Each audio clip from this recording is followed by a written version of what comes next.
One of the things I hear a lot when I'm having conversations with practitioners and leaders in the business and mission movement is the struggle with self-reliance. There's this mythology that exists around entrepreneurs and founders in general.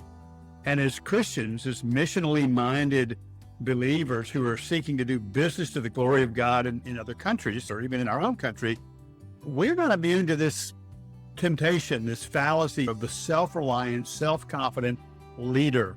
I need to blow it up in my own life, number one, but I want to blow it up for all of us and say there's never been anybody in the history of the kingdom that achieved greatness for the glory of God through his or her own strength, his or her own wisdom, his or her own anything.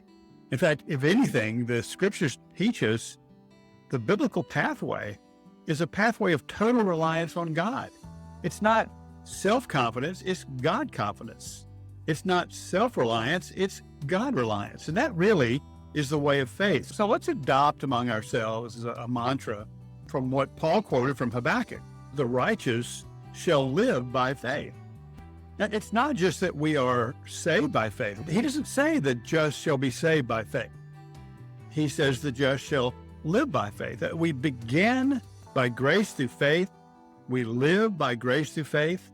And there'll never come a time when we are not experiencing grace through faith. The faith part will go away when we see the Lord face to face.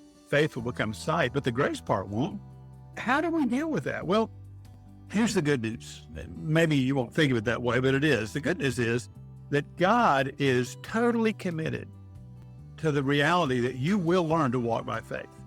He will lead you there. He will guide you there. He will bring the circumstances into your life, the revelations to your heart that will bring you more and more and more in step with learning to let go of self-confidence and self-reliance and rely on him. I have been there. You've been there. You're still there too. And somebody says, in fact, I'm over all that. That really scares me. I'm far happier to be around a brother or sister who says, I'm struggling with self-reliance. Well, welcome to the family. That is what we do. And I want to look for just a moment, by way of illustration, the life of Moses. Moses' life sort of breaks down beautifully into 3 40-year periods. The first 40 years are the periods of, I can do it. This is Moses, the Hebrew, raised by the princess of Egypt, Pharaoh's daughter, raised with the greatest of provision, the greatest of wealth, the greatest of education. He had everything.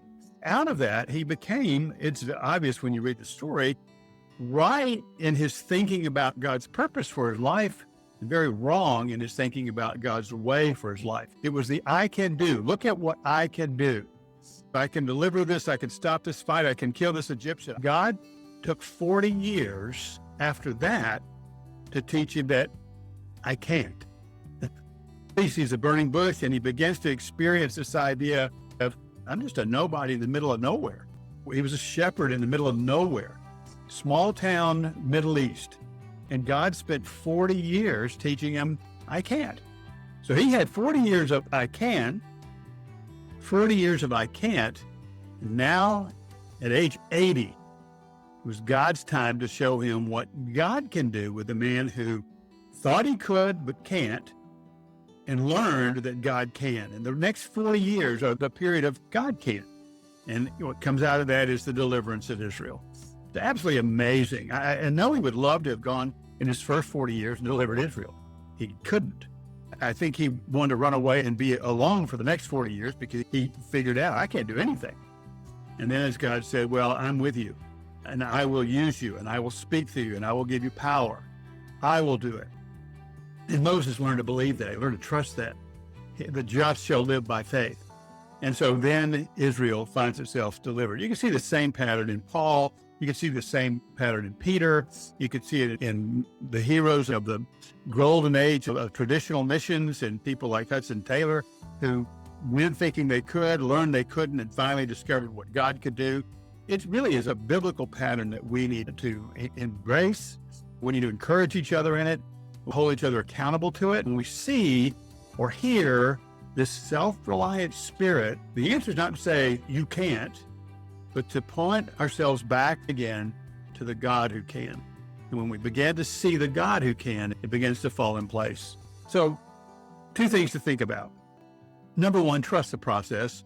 He is going to do it. He is going to teach you to live by faith. When it's all said and done, he's going to do that. Philippians 1:6 says, he that began a good work in you will bring it to completion until the day of Jesus Christ. You can be confident in that, not in your ability, but his ability, not in your faithfulness, but his. The other is you can surrender everything to him today and tomorrow and 50 times a day. Surrender once and surrender often, because it's all his anyway. And in the end, when the game is over and he has done what he's going to do and he brings you home, he will receive all the glory and you will have his joy filling your heart. Let's blow up the myth.